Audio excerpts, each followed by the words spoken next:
한국군은 자주국방의 기치 아래 1960년대부터 국산 무기 개발을 위해 노력해왔습니다. 50년 동안 쌓아온 기술력은 해외 수출로 이어지며 결실을 맺고 있습니다. 지금 용이 되려고 하는 이 무기인 국산 무기를 소개하겠습니다. 군이 아파치급 대형 공격 헬기를 추가로 도입하기로 했다. 방위사업청은 31일 화상으로 제134회 방위사업추진위원회를 열고 대형 공격 헬기 2차 사업의 획득 방안을 국외 구매로 추진하는 사업 추진 기본 전략을 심의, 의결했다고 밝혔다. 대형 공격 헬기 2차 사업은 지상군의 공세적 중심 기동 작전 수행을 보장하고 병력 위주의 지상 전력에서 입체 고속 기동이 가능한 전력 구조로 전환하기 위한 사업이다. 오는 2022년부터 2028년까지 총 사업비 약 3조 1,700억 원을 투입한다. 추가 도입하는 헬기는 36대가량으로 기종은 입찰 등의 절차를 거쳐 최종 선정될 예정이다. 아파치급 공격 헬기로 확정될 가능성이 큰 것으로 방산업계는 보고 있다. 군은 2012에서 2021년간 약 1조 9천억 원을 투입한 대형 공격 헬기 1차 사업을 통해 아파치 가디언 AH-64E 36대를 전력화한 바 있다. 주 야간 전천후 작전 수행이 가능해 현존 최고 성능의 공격 헬기로 평가받는 아파치 헬기는 북한군 전차와 공기부 양정을 저지하는 임무 등을 수행한다. 최대 순항 속도는 269km H145노트로 헬파이어 공대지 유도탄 최대 16발, 스팅어 공대공 유도탄 최대 4발을 각각 탑재할 수 있으며 70mm 로켓 최대 76발과 30mm 기관총 최대 1200발이 장착된다. 오늘은 실전 배치된 미국이 개발하다 포기했지만 한국이 개발 완료한 비공에 대해서 알아보겠습니다. 비공은 70mm 유도로켓인데요. 메두사라는 프로젝트로 알려져 있습니다. 비공은 미국 해군 항공무기연구소의 합작으로 개발한 최첨단 유도 로켓으로 먼저 미국의 상황부터 살펴보면 냉전 종식 이후 대규모 정교전 가능성은 거의 사라지고 소규모 반군, 무장단체 혹은 테러 조직에 의한 비정교전과 저강도 분쟁의 위험성이 매우 커졌습니다. 특히 2000년 10월 12일 예멘에 정박 중이던 미 해군 구축함 콜의 소형 보트가 자살 돌격으로 17명이 사망하고 수십 명이 다치는 피해를 당합니다. 그동안 이럴 류의 비정교전에 관심이 없던 미 해군은 매우 고심하게 되는데요. 만일 자살 돌격을 위한 소형 보트들이 미 해군 함정에 물량으로 밀어붙이면 마땅히 대응할 수단이 없었던 것입니다. 한 포만으로 다 요격하기에는 한 포의 짧은 사거리가 마음에 걸렸고 이것을 전보대함 미사일로 공격한다는 것은 비용상 불가능에 가까웠습니다. 그래서 미 해군은 연령상 탐색기과 패턴 매칭 기술을 이용한 새로운 유도로켓을 개발하기로 하였습니다. 먼저 표적에 대한 영상을 다른 탐색기 등으로 포착한 다음 이 영상을 유무선으로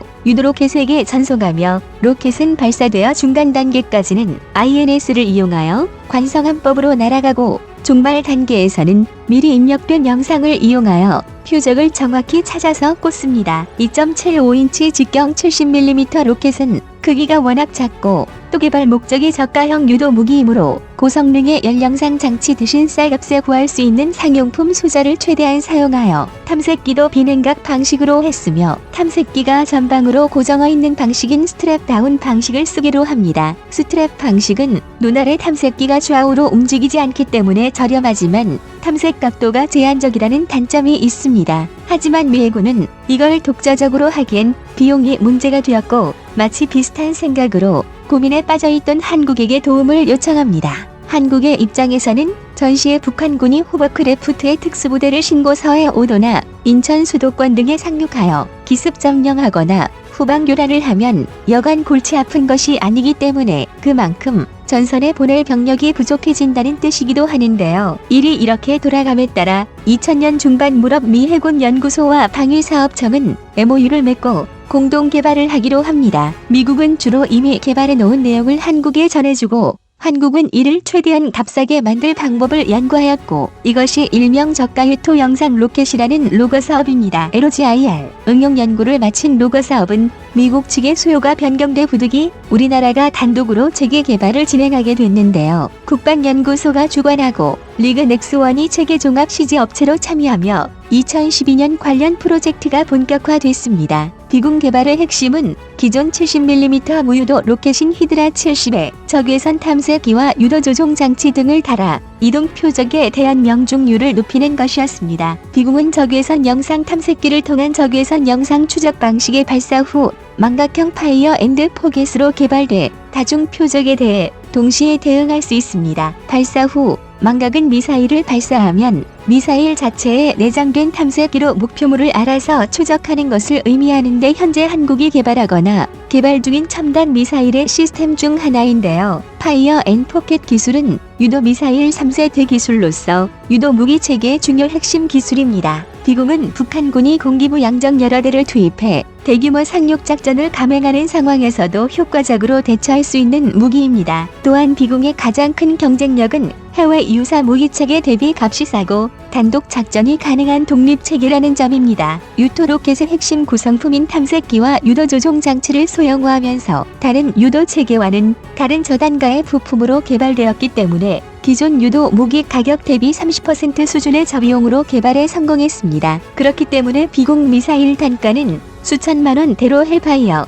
미사일이 2억 원 수준인 것을 감안하면 매우 저렴한 편입니다. 소형 유도 미사일이 최소 수억에서 수십억이란 것을 감안한다면 한국은 또 불가능에 가까운 도전을 성공한 것입니다. 또한 비공은 표적을 탐지, 추적하는 표적 탐지 장치 TADS와 표적 정보를 관리하고 발사 명령을 내리는 발사 통제 장치, 타격 체계인 유도로켓이 한 차량에 탑재돼 독립적으로 작전을 수행할 수 있다는 장점이 있습니다. 특히 비공은 신형 전술 차량이나 트럭의 20개의 발사관으로 구성된 발사기를 2대 장착해 순식간에 40발을 쏠 수 있는데 탄도 위력이 약한 편이지만 다량의 비공이 발사되기 때문에 당하는 쪽은 말 그대로 하늘에서 불화살이 내려온다고 생각할 것입니다. 이렇게 미국과의 공동 연구 같은 독자 개발로 지상 발사형이었으며 2015년 4월 이 로켓의 운용 평가 시험이 공개되어 2차례의 추가 시험에서 모두 무인 표적 격파에 성공했습니다. 또한 지대함 70mm 유도 로켓 차량 탑재형은 그해 6월 3일에 언론에 의하여 실물이 첫 공개되었으며 기동 중인 표적 선박을 격파하는 영상도 공개하였습니다. 사거리는 8km이며 군운용 평가에서 저가형 무기답지 않게 높은 명중률을 기록했습니다. 최대 사거리인 8km 상에서 고속 기동하는 표적에도 전부 명중해 군도 성능에 만족하여 운용 적합 판정을 내렸습니다. 이렇게 개발된 비공은 서해 최전방 북방 한계선 해역으로 고속 침투하는 북한 공기부 양정을 정밀 타격하는 역할을 맡으며 서북도서 주둔 해병대에 배치됩니다. 비공은 서북도서 주둔 해병대의 노후화한 해안포를 대체하게 되고 고정된 해안포와 달리 차량 탑재형이어서 기동성이 뛰어나며 화력도 해안포보다 훨씬 강합니다. 신형 전술 차량 또는 트럭에 20개의 발사관으로 구성된 발사기를 2대 장착해 순식간에 40발을 쏠 수 있습니다. 탄도 위력이 약한 편이지만 장갑이 거의 없는 편인 공기부 양정을 요격하기에는 충분합니다. 당초 비공은 미 해군 연구소에서 시작한 저가형 유도탄 연구의 산물이었습니다. 또한 비공은 앞서 언급했듯이 적외선 영상 탐색기로 다중 표적에 대해 동시에 대응할 수 있는 능력도 갖춰 북한군이 서해안 일대에 100여 척을 전진 배치한 공기부 양정을 한꺼번에 투입하는 대규모 공격을 펼쳐도 이론적으로 비공 시스템 몇 해면